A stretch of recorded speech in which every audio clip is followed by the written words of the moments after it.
తిరుపతి నగరంలోని శ్రీ కరుమార్యం ఆలయంలో వెలసిన శ్రీ సుబ్రహ్మణ్య స్వామి వారికి మంగళవారం షష్ఠి తిథి ఒకే రోజున రావడంతో విశేష ఆధ్యాత్మిక వైభవం నెలకొంది. ఈ అరుదైన పుణ్య సందర్భంగా ఆలయ అర్చకులు వేద మంత్రోచ్చారణల నడుమ స్వామివారికి పంచామృత అభిషేకం నిర్వహించి సుగంధ పరిమళ పుష్పాలతో సుందరంగా అలంకరించారు. అనంతరం ప్రత్యేక అర్చనలు హారతులు నిర్వహించి భక్తులకు దివ్య దర్శన భాగ్యం కల్పించారు. ఈ సందర్భంగా రాయలసీమ రంగస్థలం చైర్మన్ గుండాల గోపీనాథ్ రెడ్డి స్వామివారిని దర్శించుకుని ప్రత్యేక మొక్కులు చెల్లించారు.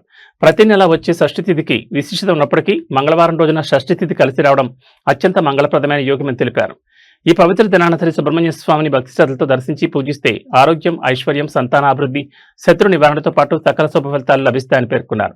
ఈ కార్యక్రమంలో ఆలయ చైర్మన్ నాగేశ్వరరావు యాదవ్, ప్రధాన అర్చకులు వేలాయుధం స్వామి, కుప్పిరెడ్డి రామకృష్ణారెడ్డి, తొండంనాటి సుబ్రహ్మణ్యరెడ్డి, హరికుమారి, బాలాజీ, మునిరాజ, రేవతి, ఉషారాణి, గీతమ్మ, ప్రియాంకతో పాటు పెద్ద సంఖ్యలో భక్తులు పాల్గొని స్వామివారి ఆశీస్సులు పొందారు.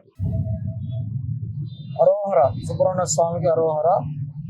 ఈరోజు మంగళవారం షష్ఠి సుబ్రహ్మణ్య స్వామికి ఎంతో ఇష్టమైన రోజు. ఆడికి ముందు మంగళవారం షష్ఠిలో సుబ్రహ్మణ్య స్వామిని దర్శించుకుంటే అన్ని శుభాలు జరుగుతాయి.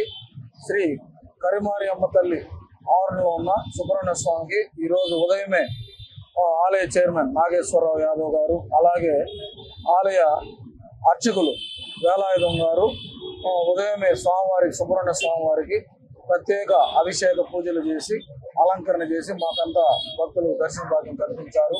ఈరోజు సుబ్రహ్మణ్య స్వామిని దర్శించుకుంటే అన్ని శుభాలు జరుగుతాయి.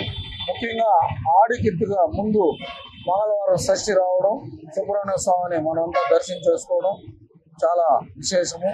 ఈ ఆడి కీర్తిగా మహోత్సవాలు కూడా 6వ తేదీ 7వ తేదీ ఇక్కడ కరిమార్యం గుళ్ళో అంగరంగ వైభవంగా జరుగుతాయి. ప్రతి ఒక్కరూ వచ్చి సుబ్రహ్మణ్య స్వామిని దర్శించుకోండి, స్వామివారి ఆశీస్సులు పొందాలని కోరుకుంటూ అరోహర అరోహర అరోహర.